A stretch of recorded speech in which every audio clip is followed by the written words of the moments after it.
ভারতে কিছু সশস্ত্র দল শতবর্ষ পুরনো মসজিদ আর লাইব্রেরিতে আগুন ধরিয়ে দিয়েছে। ৭০-এর দশক থেকে মায়ানমারে ১০ লক্ষ মুসলিম জোরপূর্বক বাস্তুহারা হয়েছে এবং অন্যত্র চলে যেতে বাধ্য হয়েছে। ২০০-রও অধিক উইঘুর শিশু চায়নায় কারাবন্দী হয়েছে শুধুমাত্র ইসলামী শিক্ষা গ্রহণের অপরাধে। এবং এখন আমরা দেখতে পাচ্ছি মাসের পর মাস ফিলিস্তিনে সংঘর্ষ বেড়েই চলেছে। আপনি যখন এই কথাগুলো শুনছেন, এই পৃথিবীর বুকেই কোথাও না কোথাও মুসলিমরা নিপীড়িত হচ্ছে। হাজারো মানুষের হত্যা এবং ধ্বংসলীলা ঘটেই চলেছে বছরের পর বছর। এই পাশবিকতার যেন কোনো শেষই হচ্ছে না। আপনি প্রশ্ন করতে পারেন, কিন্তু ভাই, আমরা মুসলিমরা না ২০০ কোটি, কেন আমরা আমাদের ভাই বোনেদের রক্ষা করতে পারছি না? যখন পৃথিবীতে এমন কোনো দেশ নেই যেটি জনসংখ্যার দিক দিয়ে মুসলিম উম্মাহর সমান, তবে কেন আমরা এত দুর্বল? ঠিক কবে থেকে আমরা নিজেদের আওয়াজকে এতটা দমিয়ে ফেলেছি? ঠিক কি করে আমরা এতটা পিছিয়ে পড়লাম? কিছু ব্যাপার আমরা একেবারেই বুঝে উঠতে পারছি না। আজ আমরা এসব প্রশ্নের পেছনে লুকিয়ে থাকা কারণগুলো খুঁজে বের করব এবং এই কারণগুলো থেকেই তাদের সম্ভাব্য সমাধানগুলোকে বের করে আনব, কারণ সমস্ত সমাধান ঠিক এই কারণগুলোর ভেতরেই লুকিয়ে আছে।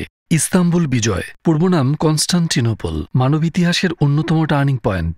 একটি যুগের সমাপ্তি ঘটিয়ে অন্যটির সূচনা করেছিল এটি, যা ইসলামের ইতিহাসেও সবচেয়ে গুরুত্বপূর্ণ এক মুহূর্ত। বিখ্যাত অটোমান সুলতান মেহমেদ দ্য কনকোয়ারার, যিনি মুহাম্মদ ফাতেহ নামেও পরিচিত, তিনি ভীষণভাবে কনস্টান্টিনোপল জয় করতে চাইতেন। যাই হোক, সেটাকে জয় করার লক্ষ্য একেবারেই সহজ কিছু ছিল না। বহু জাতি ইতোমধ্যেই একাধিকবার চেষ্টা করেছে, কিন্তু কেউই সফল হতে পারেনি। কনস্টান্টিনোপল এমন এক শহর যাদের ছিল দুর্ভেদ্য কিছু দুর্গ আর অসাধারণ প্রতিরক্ষা ব্যবস্থা। এই দুর্গ জয় করতে অভূতপূর্ব কিছু প্রয়োজন, যা আগে কেউ কখনো করেনি, যেমনটা আগে কখনো চেষ্টাই করা হয়নি। এই জয় অর্জনে মূলত যে জ্ঞানের প্রয়োজন তা পৃথিবীর বুকে কোথাও লুকানো ছিল।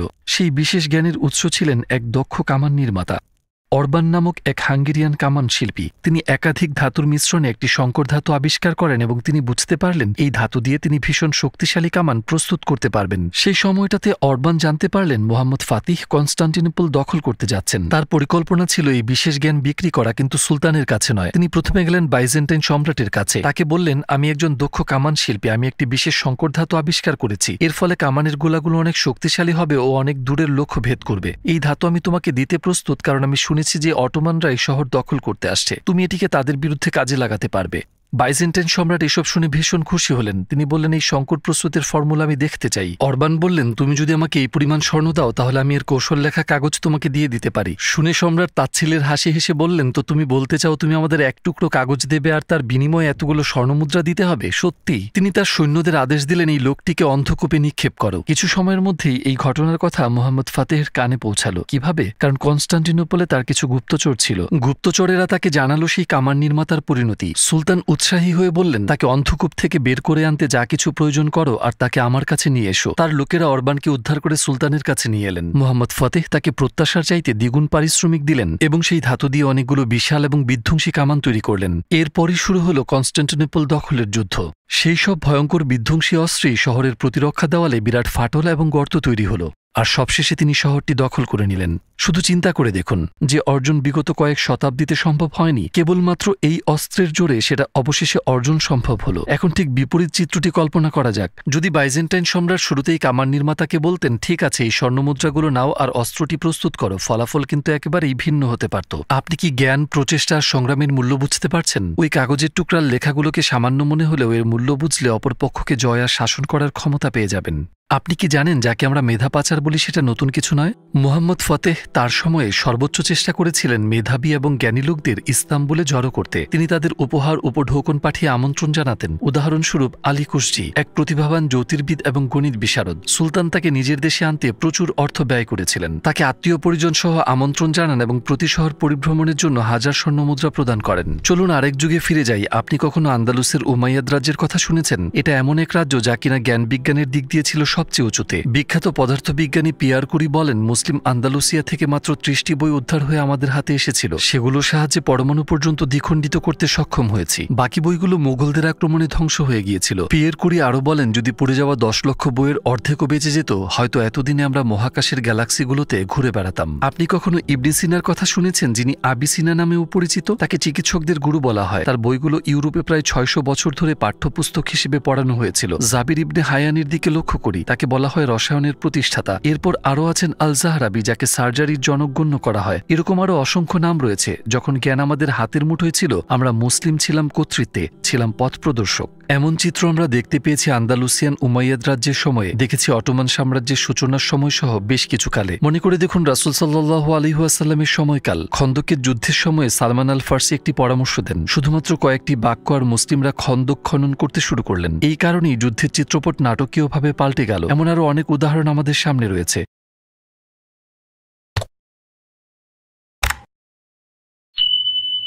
একদিকে একজন মুসলিম বেছে নিতে পারেন একজন দক্ষ ও জ্ঞানী ব্যক্তিত্ব হিসেবে গড়ে ওঠার পথ, অথবা তিনিই হতে পারেন এমন একজন যে কখনো আত্মোন্নয়নের বা কিছু শেখার চেষ্টা করেনি, যে শুধু খায়, পান করে, ঘুমায় এবং শুধু আনন্দের জন্য বাঁচে।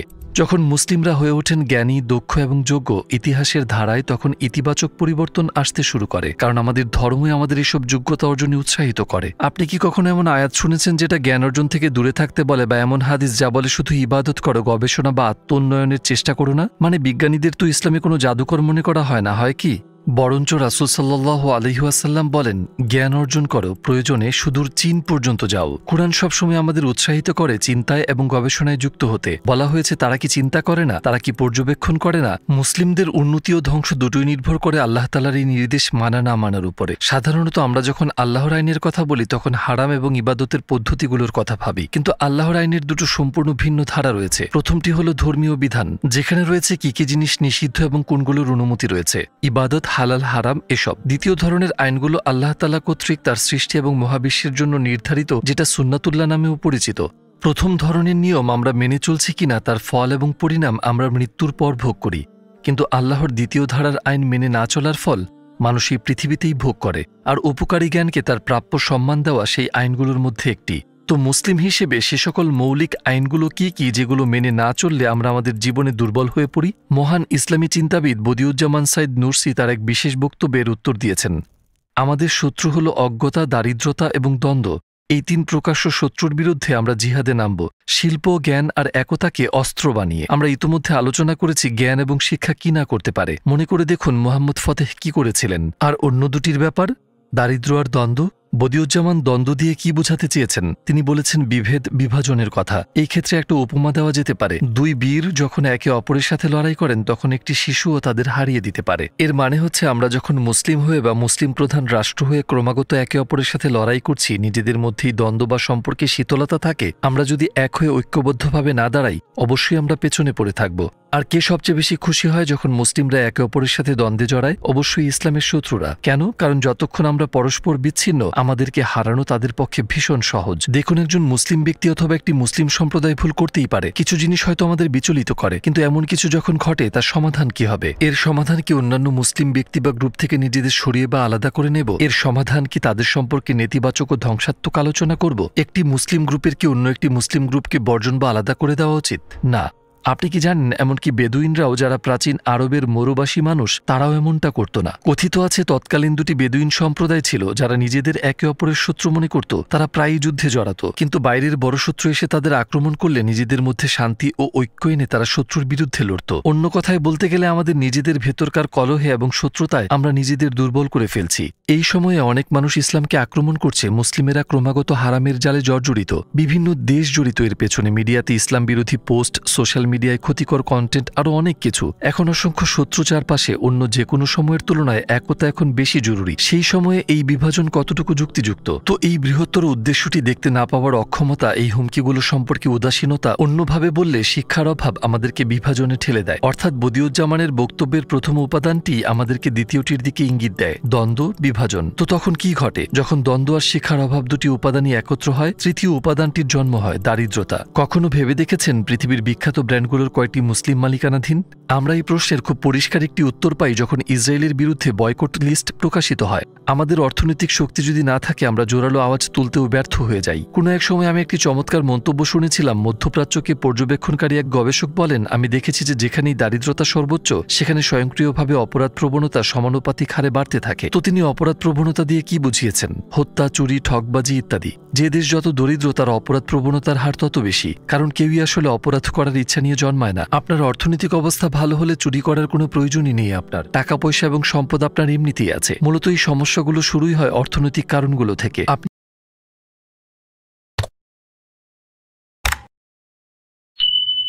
মূলত এই সমস্যাগুলো শুরুই হয় অর্থনৈতিক কারণগুলো থেকে। আপনি সচ্ছল হলে যে কোনো সমস্যা সহজেই সমাধান করে নিতে পারবেন। যদি সঙ্গতি না থাকে, বিশেষ করে ধর্মীয় জ্ঞান দুর্বল হলে স্বাভাবিকভাবেই মানুষ সহিংসতা এবং অপরাধের দিকে ঝুঁকে পড়ে। অবশ্যই এটা বলার অপেক্ষা রাখে না যে দারিদ্রতা থেকে জন্ম নেয় নিম্নমানের শিক্ষা, যা পরবর্তীতে নিয়ে যায় বিভাজনের দিকে। তো অজ্ঞতা, দারিদ্রতা এবং বিভাজন একটি অন্যটির সূচনা ঘটায়, আবার তাদের বিপরীতগুলো একটি অপরটির সূচনা ঘটায়। অর্থাৎ যদি একটি ইমপ্রুভ হয়, বাকি দুটিরও ইমপ্রুভ হওয়া শুরু করে।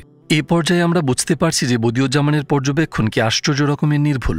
কারণ ঠিক এই তিনটি জিনিসই কিন্তু আমাদের পিছিয়ে রেখেছে। কিন্তু এই ঘটনাচক্রের পরিবর্তন ঘটানো কি সম্ভব? আমরা সবাই ইসলামের সেই গৌরবময় দিনগুলোতে ফিরে যেতে চাই, তাই না? যখন মুসলিমরা ছিল ক্ষমতাশালী ও উন্নতির শিখরে, সেই দিনগুলোতে যখন মুসলিম শাসিত সমাজে কোনো অত্যাচারের স্থান ছিল না, তারা মুসলিম হোক বা না হোক। আপনি হয়তো প্রশ্ন করবেন, এটা কি আসলেই সম্ভব? প্রিয় ভাই ও বোনেরা, পাতাঝরা শীতের দিনগুলোতে বসন্তের কথা ভুলে যাবেন না। মনে রাখবেন, গাছের পাতা ঝরে যাওয়ার মানে এই নয় যে সেটি শিকড় থেকে একেবারে মরে গেছে। এর পেছনের কারণ কেবল ঋতু পরিবর্তন। বসন্ত ফিরে এলে গাছে আবার নতুন পাতা গজিয়ে ওঠে, সবুজে ছেয়ে যায় আর ফুলে ফুলে ভরে ওঠে ঠিক আগের মতো। একইভাবে মুসলিম হিসেবে যদি আমরা লড়ে যাই, যথাসাধ্য পরিশ্রম করি, এই শীতের শেষে অবশ্যই বসন্ত ফিরে আসবে। সমস্যা এই নয় যে প্রতিপক্ষ ভীষণ শক্তিশালী, সমস্যা হলো আমাদের অবহেলা আর যত্নের অভাব। আল্লাহর দেওয়া ধর্মকে শক্ত করে আঁকড়ে ধরার বদলে আমরা এর থেকে ক্রমেই দূর থেকে আরও দূরে সরে যাচ্ছি। তাই অন্ধকার নেমে এসেছে বলে রাত ঘনিয়ে আসেনি, বরং সূর্য ডুবে গেছে বলেই রাত নেমেছে। ইসলাম হলো সেই সূর্য, আর যারা ইসলামের শত্রু তারা হলো সেই আধার। শুধু আমাদের অতীত আর বর্তমানকে মিলিয়ে দেখুন, সময়ের সাথে ইসলামের ভালো দিকগুলো তারা আমাদের থেকে নিয়ে গেছে, আর তাদের সব খারাপটুকু আমরা নিয়ে নিয়েছি। ইসরায়েল, মিয়ানমার, ভারত তাদের নিজেদের প্রচেষ্টায় অত্যাচার করার মতো শক্তিশালী হয়নি। আমাদের অলসতার কারণে তারা সেই অবস্থানে পৌঁছেছে। কারণ আমাদের ভেতর অনেকেই নিজের 5 ওয়াক্ত নামাজ নিয়েই উদাসীন। কারণ আমরা ঘন্টার পর ঘন্টা ইন্টারনেটের অন্তঃসারশূন্য কন্টেন্ট দেখে নষ্ট করি। কারণ আমাদের লাইফের কোনো উদ্দেশ্য নেই ইসলামের ভবিষ্যৎ নিয়ে কোনো চিন্তা। আমরা ইসরায়েল সমর্থনকারী কোম্পানিগুলোকে বয়কট করি, রাইট? সেটা অবশ্যই ভালো, কিন্তু আমরা নিজেদের নফসকে কেন বয়কট করতে পারি না? আমাদের জাগতিক আরাম আয়েশকেই বা কেন নয়? শয়তান সর্বক্ষণ চেষ্টা করে যাচ্ছে আপনাকে আল্লাহর দিন এবং মুসলিম উম্মার জন্য লড়াই থেকে দূরে রাখতে। বিভিন্ন পন্থায় সে আপনাকে বিভ্রান্ত করছে। সে আপনাকে অলস বানাতে চাইছে, আপনার জীবনকে লক্ষ্য আর উদ্দেশ্যহীন করে দিতে চাইছে। কোনো রকমের চেষ্টার দরকার নেই, গড়িমসি করা, নানা রকম টালবাহানা, অজুহাত, সবকিছুই। তো আমরা এইসব কিছুকে বর্জন করছি না কেন? আপনি হয়তো ভাবছেন, মানে আমি কেবল একজন মানুষ, আমার একার চেষ্টায় কী বা পরিবর্তন আসবে? আপনি কি ভুলে গেছেন আল্লাহ সূরা আল ইমরানের 140 নম্বর আয়াতে কি বলেছেন? যদি তোমাদেরকে আঘাত স্পর্শ করে, অনুরূপ আঘাত তাদেরকেও স্পর্শ করেছিল। এ দিনগুলোকে আমি মানুষের মধ্যে আবর্তিত করে থাকি, যাতে আল্লাহ মুমিনদেরকে চিনে নিতে পারেন এবং তোমাদের মধ্যে থেকে শহীদ হিসেবে গ্রহণ করেন। নিশ্চয়ই আল্লাহ জালিমদেরকে ভালোবাসেন না। এই আয়াতের মানে হলো বিজয়ের দিনের উল্টো পিঠেই পরাজয় লুকিয়ে থাকে, এবং এইভাবেই যোগ্য, বিশ্বাসী এবং শক্ত ঈমানের অধিকারীরা বের হয়ে আসে। তো আপনি যেমনটা ভাবছেন আল্লাহর সিস্টেম সেভাবে কাজ করে না। আপনি এক নিমিষেই যে কোনো কিছুতে পরিবর্তন আশা করতে পারেন না। যদি আমরা যথেষ্ট আত্মত্যাগ, ধৈর্য এবং প্রচেষ্টা দেখাই, আল্লাহ আমাদের সফল করবেন, তিনি আমাদের বিজয়ী করবেন। একমাত্র আল্লাহই বিজয় দান করতে পারেন। শুধু একটি ক্ষুদ্র গোষ্ঠী ছাড়া আমরা কেউই এর জন্য যথেষ্ট চেষ্টা করছি না। যখন প্রতি রাতে আপনি বালিশে মাথা রাখেন, আপনার বলতে পারা উচিত, আলহামদুলিল্লাহ, আজ আমি ইসলামের সেবায় এই কাজটি করেছি। আপনার এই বলে দোয়া করা উচিত যে, হে আল্লাহ, আমার আজকের দিনের চাইতে আগামী দিনকে আরো উত্তম করে দাও। আপনার রব কি বলেননি যে, আউযু বিল্লাহ, কুল মা ইয়াবাউ বিকুম রাব্বি লাউলা দুআউকুম? হে রাসূল, আপনি বলুন, আমার রব তোমাদের কাছ থেকে ফরিয়াদ ছাড়া আর কি বা আশা করেন? তাই আপনি প্রার্থনা করুন নিজের জিহ্বা দিয়ে, হৃদয় দিয়ে, শরীর দিয়ে, মন দিয়ে, অর্থ দিয়ে, স্বপ্ন দিয়ে, চেষ্টা দিয়ে, আপনার যা কিছু আছে সবটুকু দিয়ে। কারণ জিহ্বা দিয়েই প্রার্থনা হয় না, প্রয়োজনীয় উদ্যোগগুলো নেওয়া আর আত্মত্যাগ করা এই সবই ফরিয়াদের অংশ। যদি আপনি ইসলামের জন্য কোনো উদ্যোগ না নেন, ইসরায়েল ফিলিস্তিনে আরও একটি শিশুকে হত্যা করবে, ভারতে আরও একটি মসজিদে আগুন জ্বলবে, মিয়ানমারে আরও এক মুসলিম নিজের বাড়ি ছাড়া হবে। যদি আপনি কোনো উদ্যোগ না নেন, পূর্ব তুর্কিস্তানে আরও এক মুসলিম নারী নিজের হিজাব খুলতে বাধ্য হবে। আমাদের সবচেয়ে বড় শত্রুগুলোকে ভুলে যাবেন না, অজ্ঞতা, দারিদ্রতা আর বিভাজন। আমরা শক্ত হাতে নিজেদের দিনকে আঁকড়ে ধরব আর এইসবের বিরুদ্ধে রুখে দাঁড়াবো। মনে প্রশ্ন জাগছে, কোথা থেকে শুরু করব, কিভাবে নেব প্রথম পদক্ষেপ? কিন্তু সত্যি বলতে আমরা ইতিমধ্যে সেটি নিয়ে ফেলেছি। কারণ প্রথম পদক্ষেপে ছিল এই প্রশ্নগুলো তোলা, আর আপনি সেটি করে ফেলেছেন। এটি বিজয়ের পথে এক বড় অর্জন। তারপর দ্বিতীয় ধাপ হলো একটি লক্ষ্য স্থির করা। যদি নিজের জন্য একটি লক্ষ্য স্থির না করেন, আপনি যে কোনো কাজে যতই আগ্রহী বা উৎসাহী হন না কেন, এই উৎসাহ, এই অনুপ্রেরণা কেবল এক সপ্তাহ টিকবে। আপনার কি কোনো প্রিয় টপিক আছে? তাহলে তাতে সেরা হওয়ার চেষ্টা করুন। চেষ্টা করুন সে বিষয়ে একজন মুসলিমের আইডল হয়ে উঠতে। আপনার কি কোনো বিষয়ে প্রতিভা আছে? চেষ্টা করুন সেটাকে ইসলামের পথে ব্যবহার করতে। আপনার কি সন্তান আছে? তাদের ইসলামকে ভালোবাসতে শেখান, দিনের শিক্ষা দিন। কোনো অমুসলিম বন্ধু, সহকর্মী, সহপাঠী বা প্রতিবেশী আছেন, অথবা এমন কোনো মুসলিম আশেপাশে আছে যারা দিনের চর্চা করে না? নিজের দিনকে সর্বোত্তম উপায়ে শিখুন, চর্চা করুন। আপনার বডি ল্যাঙ্গুয়েজ, আপনার ব্যক্তিত্বের ধরন, আপনার সমগ্র জীবন যেন বাইরে ইসলামের প্রতিনিধিত্ব করে। যেমন ইসলামকে আরো ভালোভাবে শেখাটা যেন আপনার লক্ষ্য হয়। আপনি যদি আপনার ইসলামিক জ্ঞানকে খুব অল্প সময়ে সমৃদ্ধ করতে চান, আমাদের এই পর্যন্ত বানানো ভিডিও সিরিজগুলো দেখতে পারেন।